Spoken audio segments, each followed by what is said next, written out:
고린도 후서 2장 12에서 17절 말씀을 통해서 그리스도의 향기 제목으로 하나님 말씀 함께 나누겠습니다.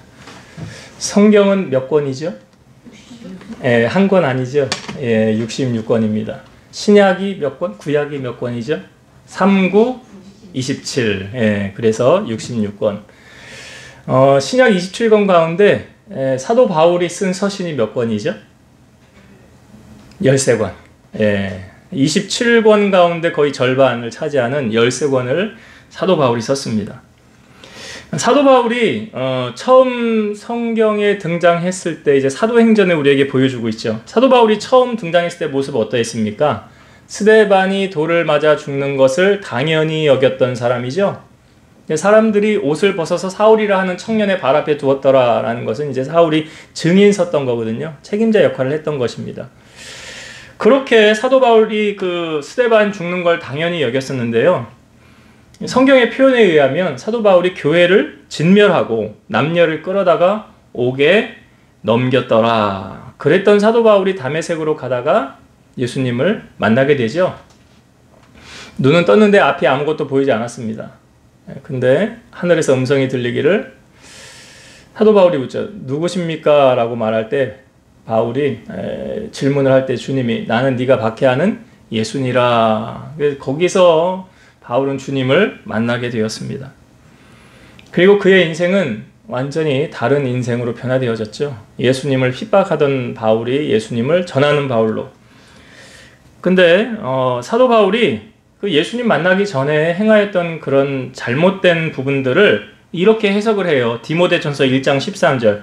내가 전에는 비방자요, 박해자요, 폭행자였으나 도리어 긍휼을 입은 것은 내가 믿지 아니할 때에 알지 못하고 행하였음이라.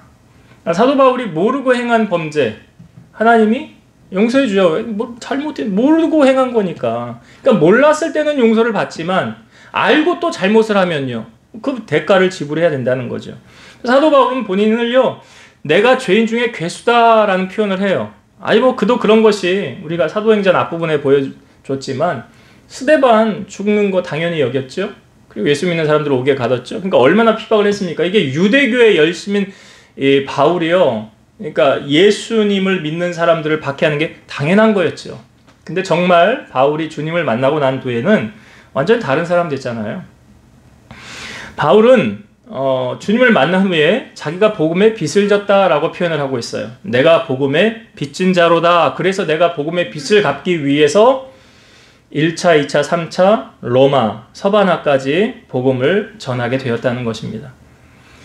우리가 지금 고린도 전후서를 나누고 있는데요.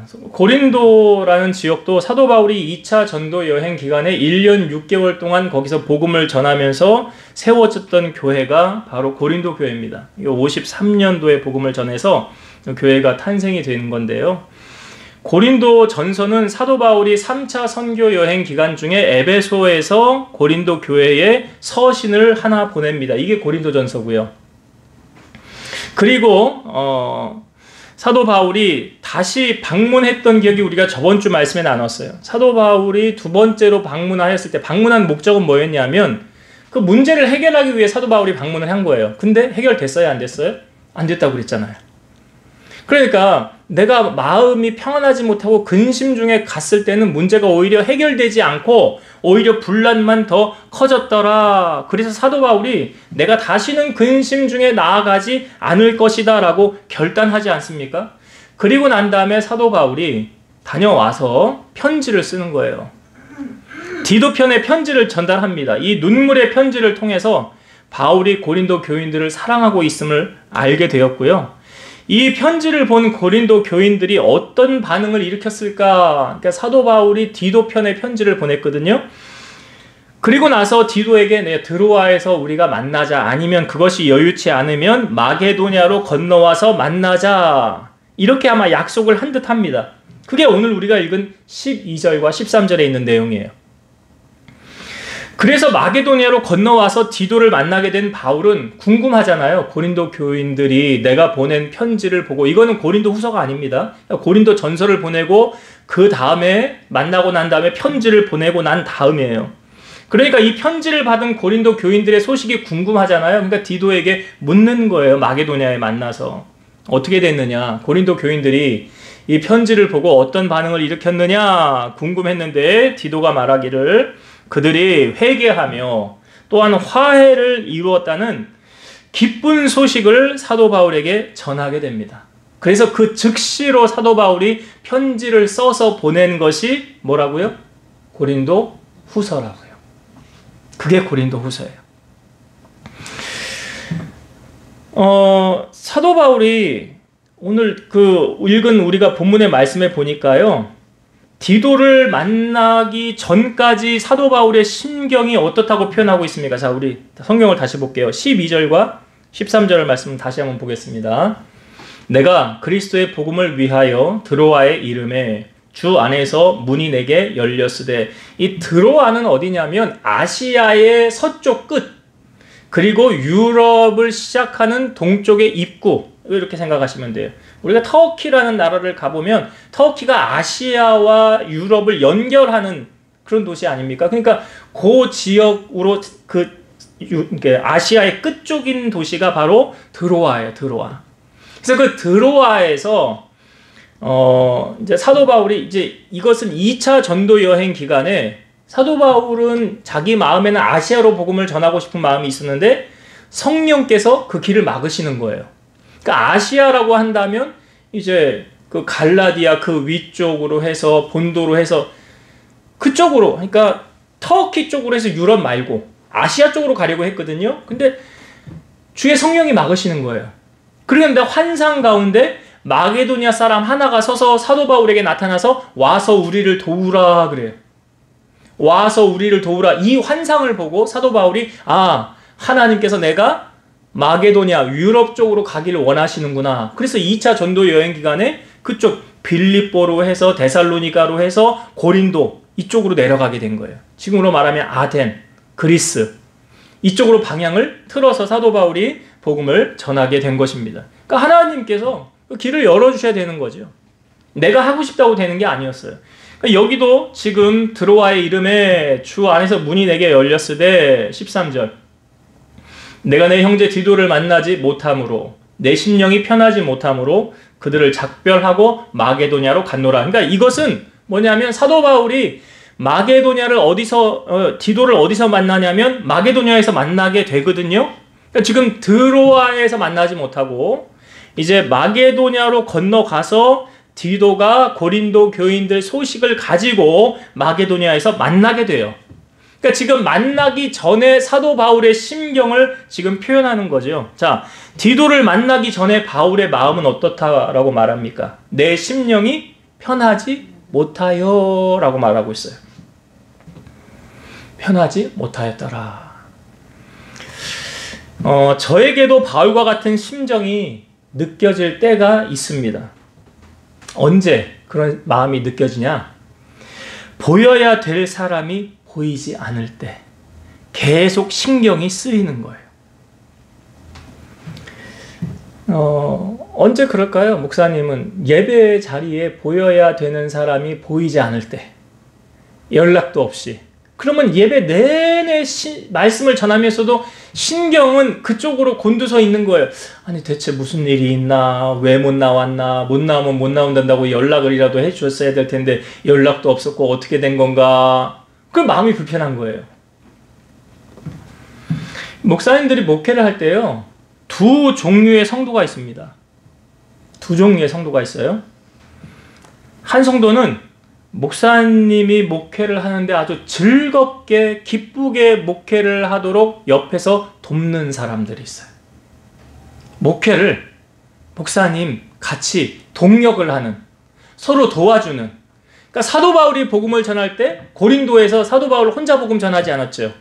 브리스길라와 아굴라가 로마에서 그것도 와서, 그것도 글라우디오가 칙령을 내려서 여기서 유대인들 다 나가라 로마에서, 그것조차도 하나님의 섭리였죠. 어떻게 보면 고린도에 가서 바울과 합력하여서 선을 이루기 위한. 그래서 거기서 브리스길라와 아굴라가 고린도에서 만나서요 같이 주일에 협력하게 됐잖아요. 그러니까 목회를 잘 할 수 있도록 옆에서 물심양면 돕고 후원하는, 목회를 즐겁게 하도록 서포트 해주는 사람이 있는가 하면 어떤 사람들은 목사님으로 하여금 손에 가시처럼 근심으로 하게 하고 불편을 주는 그런 성도들이 있어요. 왜 목사님들이 간암에 많이 걸린다고 그랬잖아요. 그거 뭐 때문에 그런 거예요? 스트레스. 이게 사람과의 관계에서 오는 스트레스요. 그거 참 목사님 그냥 힘들게 하는. 근데 성경을 여러분 잘 보시면 히브리서 13장 17절 말씀, 너희를 인도하는 자들에게 순종하고 복종하라. 그들은 너희 영혼을 위하여 경성하기를 자신들이 청산할 자인 것 같이 하느니라. 그들로 하여금, 목회자들로 하여금 즐거움으로 이것을 목회를 하게 하고 근심으로 하게 하지 말라. 그렇지 않으면 너희에게 유익이 없느니라.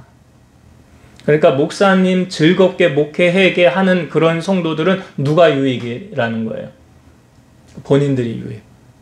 근데 목사님 스트레스 받게 하고 근심하게 하고 맨날 그냥 손에 가시 같은 역할을 하는 사람은 누가 그 누가 손해라는 거예요? 그 사람이 손해예요. 그 사람이. 바울이 2차 이제 선교 여행을 할 때 제가 아까 드로아에서 아시아로 갈까 유럽으로 갈까 고민했다고 그랬죠?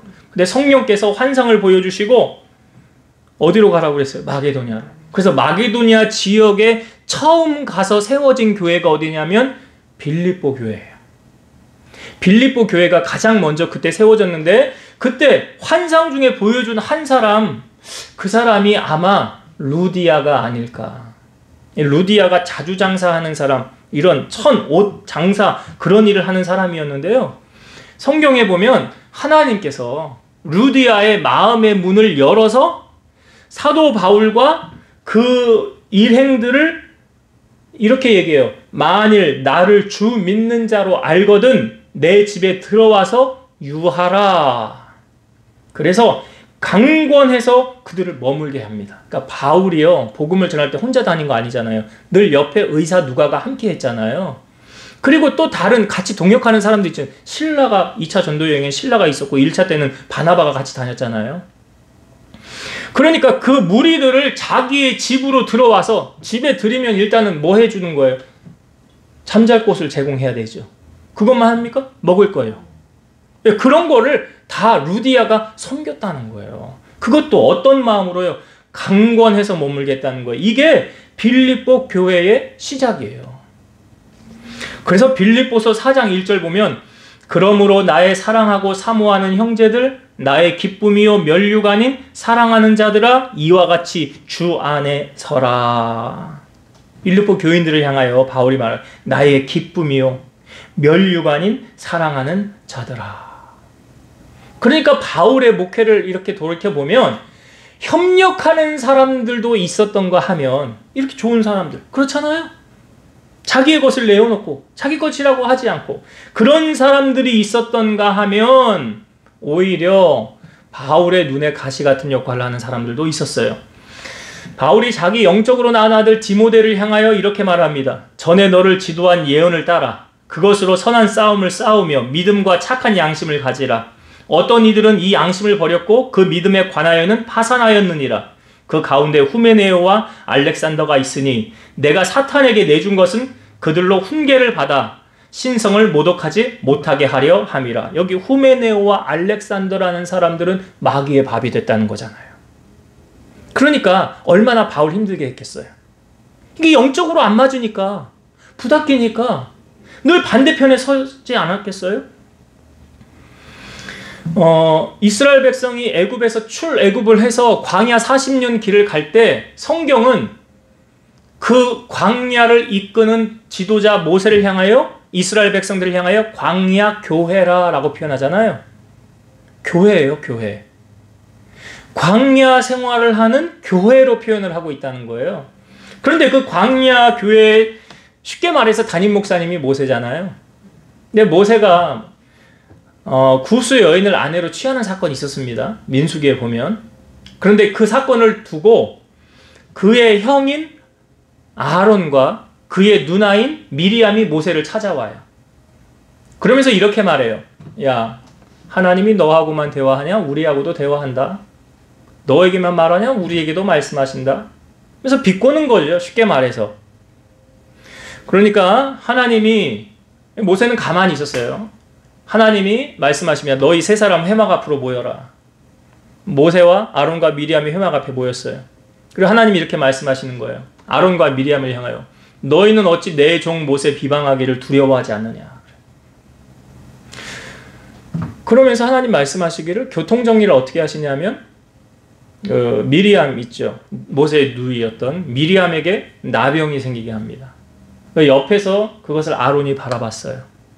멀쩡했던 사람이 갑자기 나병이 생기니까 이거 하나님이 하신 거잖아요. 그러니까 아론이 모세를 향하여 이렇게 말하죠. 내 주여 우리가 우매하여 미련하게 행하였사오니 우리를 기도해서 이 병을 고쳐주시고 용서해 주소서. 그러니까 모세가 하나님 앞에 기도해 바로 하나님 불쌍히 여겨주시고 미리암의 나병을 치료해 주세요. 그랬더니 하나님 말씀하시기를 미리암의 나병이 고쳐질 것이긴 하나 너희가 7일 동안은 진행하지 못하리라. 그러니까 나병은 사실 격리되어야 되잖아요. 그러니까 7일 동안 미리암 때문에 이 백성이 진행을 하지 못한 거예요. 한 사람이 범죄함으로 전체 공동체가 엄청난 손해를 겪게 된 거예요. 그래서 7일 뒤에 미리암이 낫게 되었고 다시 진행을 하게 되었어요. 그러니까 아론과 미리암은 어떻게 보면 형과 누이잖아요. 그러니까 인간적인 면에서 보면 그렇다는 거예요. 그런데 하나님의 종으로 보면 그렇게 대하는 것이 하나님 보기에 옳지 않더라. 근데 그 다음에 또 어떤 사건이 또 있습니까? 고라 무리가 모세를 향하여 대항하잖아요. 그리고 각 총회의 지휘관 250명이 함께 대항하지 않습니까? 모세를 향하여. 그때요 하나님께서 이 일을 어떻게 정리하십니까? 자, 모세가 하나님 앞에 이렇게 이야기를 합니다. 여호와께서 세일을 행하사 땅이 입을 열어 이 사람들과 그들의 모든 소유물을 삼켜 산채로 수월에 빠지게 하시면 이 사람들이 과연 여호와를 멸시한 것인 줄을 너희가 알리라. 그러니까 이건 모세를 대항한 게 아니라 하나님을 대항한 거예요. 그래서 이 말을 마치자마자 땅바닥이 갈라서서 땅이 그 입을 열어서 그들을 삼키게 되죠. 흔적조차 남기게 되지 않았어요. 왜 이런 일이 벌어졌습니까? 하나님이 질서를 잡으시고 주의 종의 권위를 세우시기 위함이죠. 제가 이번에 월요일 날 본사에 가서 예배를 드리고 이판호 장로님하고 차를 이렇게 마시면서 장로님이 옛날 얘기를 하는 거예요. 예전에 들어보셨을지 몰라요. 강남 중앙 침례교회 옛날에 담임하셨던 김춘기 목사님이라고 있어요. 부흥 강사 유명하신 목사님이 있어요. 근데 이 목사님이 어느 날 춘천에 오실 일이 있었대요. 근데 이제 이판호 장로님이 자기가 사업 쫄딱 망하고 어려웠을 텐데 어디를 이제 평화댐인가 어디를 가는데 좋은 차가 못 간대요. 근데 그때 그 장로님이 차가 있었는데 좀 썩음썩음한 차였대요. 근데 그 차를 모시고 이 부흥 강사님을 뒤에 태우고 같이 이제 가게 됐다는 거예요. 그래서 가면서 이 목사님이 한마디를 하더래요.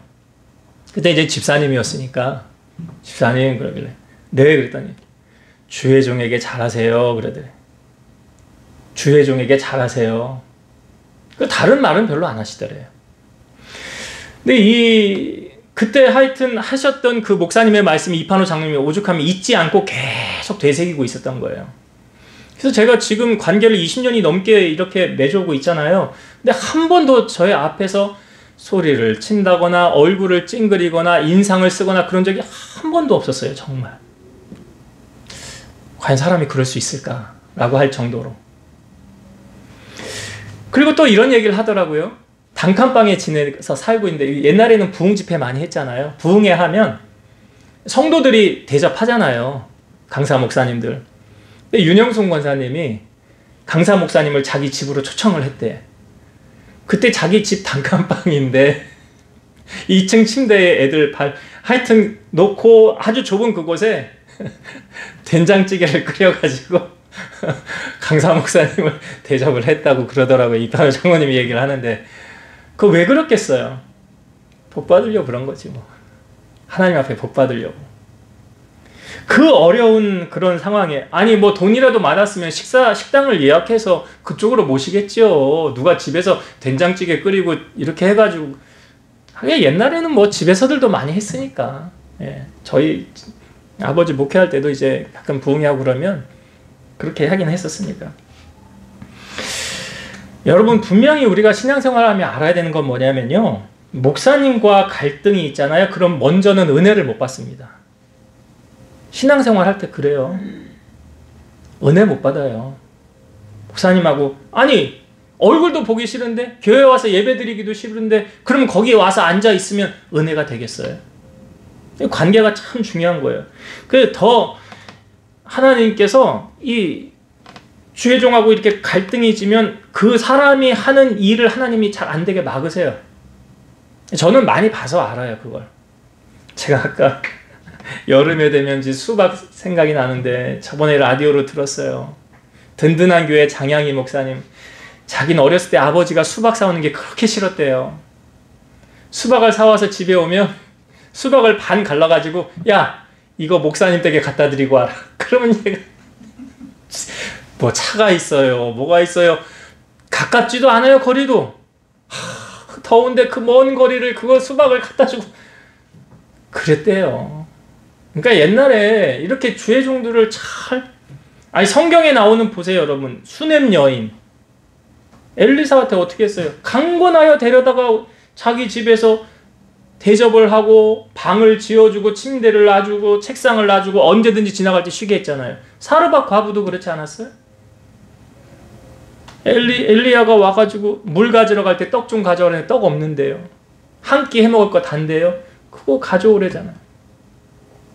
그래서 그거 드렸더니 비가 다시 내리기 전까지 통에 가루와 병에 기름 떨어지지 않았더라. 이 성경의 원리 여러분이 잘 아셔야 되는데, 아브라함을 하나님이 부르셨을 때 복의 근원으로 세우셨잖아요. 그때 뭐라고 하나님 말씀하셨어요? 너를 축복하는 자를 내가 축복하고 너를 저주하는 자를 내가 저주하리라. 복의 통로로 세우신 거예요. 저는 뭐 그냥 이게 꼭 맞지 안 맞을지 모르겠는데, 우리 함께 비전 교회에 저를 복의 통로로 하나님이 딱 세우셨다고 한다면 어떻게 하면 복을 받겠어요? 어떻게 하면 저주를 받겠어요? 하나님이 복을 내리고 하나님이 저주를 하시는 거예요. 내가 하는 거 아니에요. 그러나 분명한 사실은 내가 행하는 거에 따른 결과물을 내가 받는 거예요.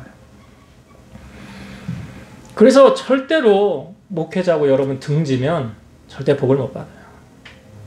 절대 등져봤자 좋을 거 하나도 없어요. 목사님 목회하는데 근심하게 했다? 간혹 저는 그런 게 느껴지거든요. 성도들하고 좀 써먹써먹함이 느껴질 때가 있어요.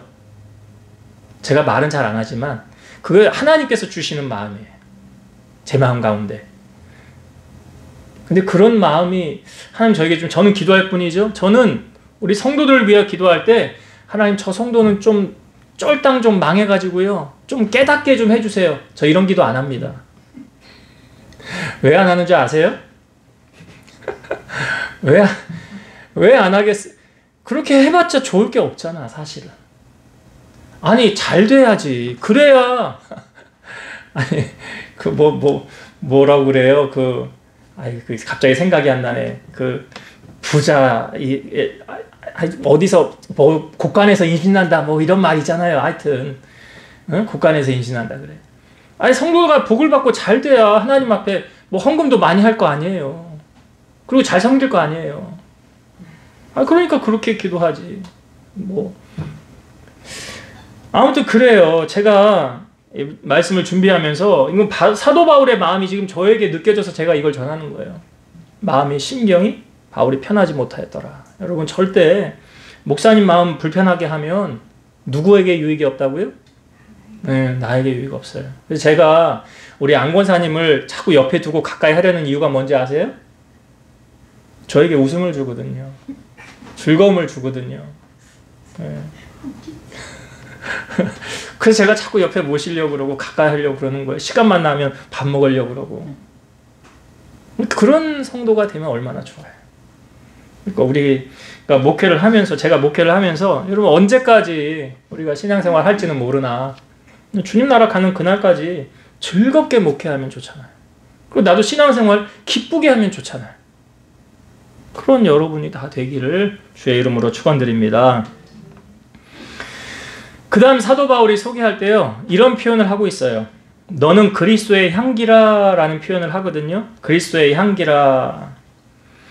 하나님과 그리스도에 관한 지식을 전하는 것을 여기서는 향기로 표현하고 있어요. 그러니까 복음을 전하는 것을 향기를 전한다라고 말하거든요. 이 향기라는 헬라어 말이 유오디아라는 뜻인데, 이건 구약에서 희생 제사를 가리킬 때 사용되는 말이에요. 그러니까 여러분, 구약 시대 때 제사를 지내면 그 제사를 어떻게 해서 태워서 드렸잖아요. 그럼 태울 때 뭐가 나요? 냄새가 나잖아. 냄새. 그 냄새가 이렇게 퍼지잖아요. 그 향기가 났다, 그런 표현이거든요, 이게. 근데 우리가 하나님 앞에 예배를 드릴 때 여러분, 우리가 희생제물이라는 거 아시죠? 로마서 12장 1절. 그러므로 형제들아, 내가 하나님의 모든 자비하심으로 너희를 권하노니 너희 몸을 하나님이 기뻐하시는 거룩한 산제물로 드리라. 이는 너희가 드릴 영적 예배니라.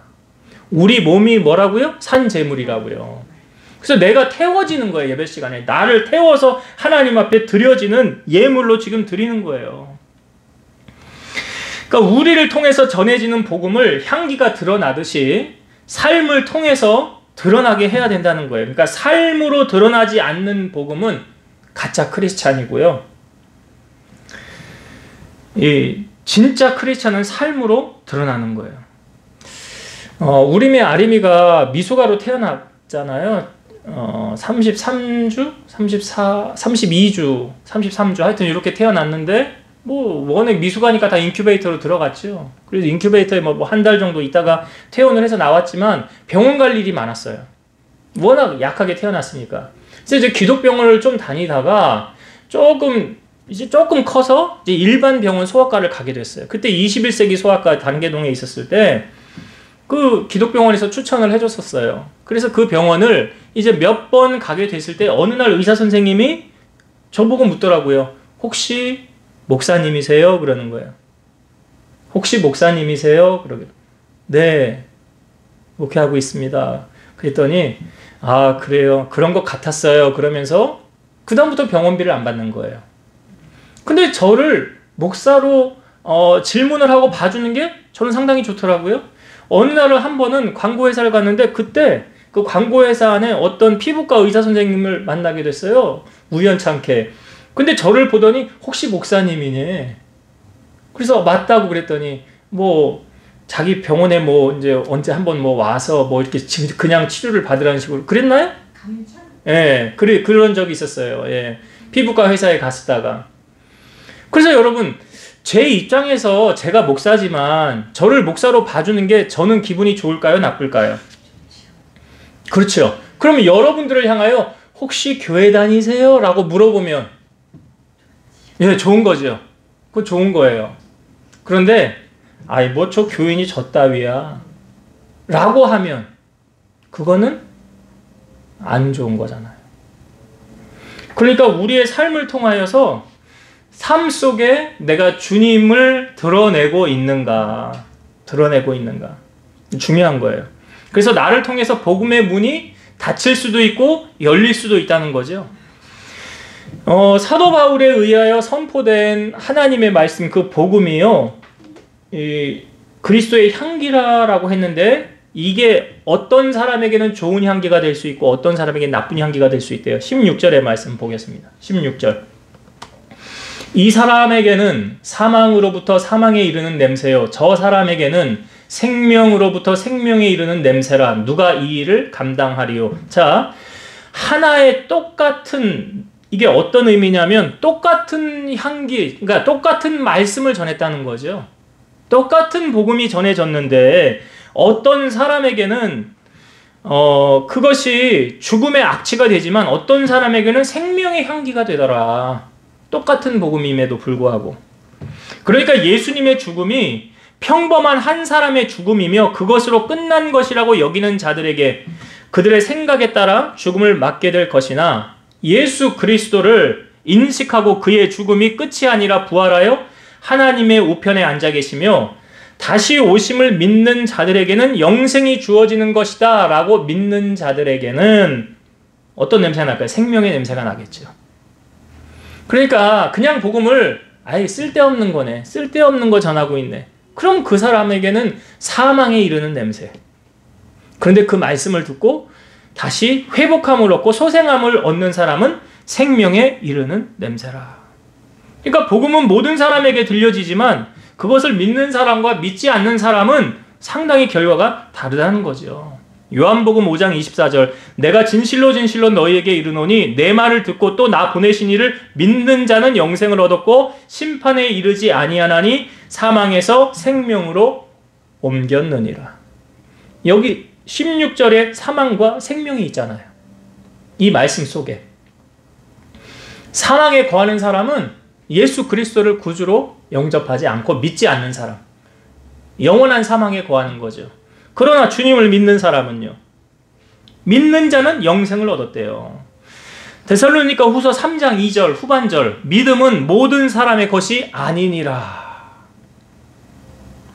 그러니까 우리가 진짜 천국 가봐야 알겠지만 교회 다닌다고 다 천국 가는 건 아니래잖아요. 아니래잖아요. 로마서 1장 17절, 복음에는 하나님의 의가 나타나서 믿음으로 믿음에 이르게 하나니 기록된 바 오직 의인은 믿음으로 말미암아 살리라 함과 같으니라. 의인은 뭘로 산다고요? 믿음. 그러니까 믿음으로 사는 사람은 삶 속에 삶의 예배가 드러나는, 주님이 드러나는 거예요. 그런 사람을 향하여 그리스도의 향기다라고 말하는 거예요. 오늘 여러분 그리스도의 향기의 삶을 살고 계십니까? 여러분을 통하여서 주님이 드러나고 있습니까? 그리스도의 향기로 살아야 되는 거예요. 말씀을 정리하고 마치겠습니다. 여러분 교회를 다닌다고 다 복을 받는 거 아닙니다. 우리가 물론 복을 쫓아가면 기복주의로 미신적인 행위로 잘못될 수가 있어요. 그런데 성경은 분명히 복의 근원이 누구시라고요? 하나님이시잖아요. 신명기 30장 15, 16절, 보라 내가 오늘 생명과 복과 사망과 화를 네 앞에 두었나니 곧 내가 오늘 너에게 명령하여 네 하나님 여호와를 사랑하고 그 모든 길로 행하며 그의 명령과 규례와 법도를 지키라 하는 것이라. 그리하면 네가 생존하며 번성할 것이요 또 네 하나님 여호와께서 내가 가서 차지할 땅에서 너에게 복을 주실 것임이니라. 그러니까 분명히 하나님께서 뭐라고 그래요? 생명과 화와 복과 저주 네 앞에 두었대잖아요. 내가 어떻게 행하느냐에 따라서 그거 받는 거예요. 내가 어떻게 행하느냐. 그래서 여러분들이 지혜로운 성도가 된다면 복을 받는 일을 하시면 돼요. 그리고 화를 받는 일은 안 하면 돼요. 그러면 하나님 복을 누리고 살아갈 수 있는 사람이 되는 거예요. 그 다음 두 번째, 우리가 그리스도를 아는 냄새. 여기 이제 우리의 삶의 예배가 돼야 되는 거예요. 삶의 본이 나타나야 된다는 거예요. 우리의 향기로 선한 영향력을 끼쳐서 복음의 진보를 이루고 땅끝까지 복음의 증인으로 하나님 영광을 높이며 살아가는 그리스도의 향기의 역할을 잘 감당하는 우리 성도들 다 되시기를 주의 이름으로 축원드립니다. 기도하겠습니다. 지금도 살아서 역사하시는 하나님 감사합니다. 우리가 하나님을 섬길 때 우리 하나님은 부유하게도 하시고 가난하게도 하십니다. 높이기도 하고 낮추기도 하십니다. 음부에 올리기도 하고 내리기도 하시고 살리기도 하고 죽이기도 하십니다. 복과 화가 우리 앞에 있으나 선택은 너희가 하라 했습니다. 우리 사랑하는 성도들은 참 지혜로운 성도가 되게 하셔서 늘 하나님의 편에 서게 하시고 교회 편에 서게 하시고 주의 종을 부족하지만 돕고 협력하는 자의 편에 서서 너를 축복하는 자를 내가 축복하신다고 하셨으니 그런 하나님의 은혜와 복이 우리 성도들 삶 가운데 임하게 하여 주옵소서. 또한 우리가 우리의 삶을 통하여 그리스도의 향기의 삶이 되길 원합니다. 우리 몸을 산제사로 드리라고 했을 때 먼저 우리의 향기가 하나님 앞에 올려지는 산제사를 우리가 날마다 드려지게 하시고 삶 속에서는 나를 통하여 하나님이 드러나는 하나님의 영광을 높이는 사람들에게 나를 통하여서 주님을 전하는 그러한 축복의 통로로 살아가는 우리 성도들 다 되게 하여 주옵소서. 예수님 이름으로 기도드리옵나이다. 아멘.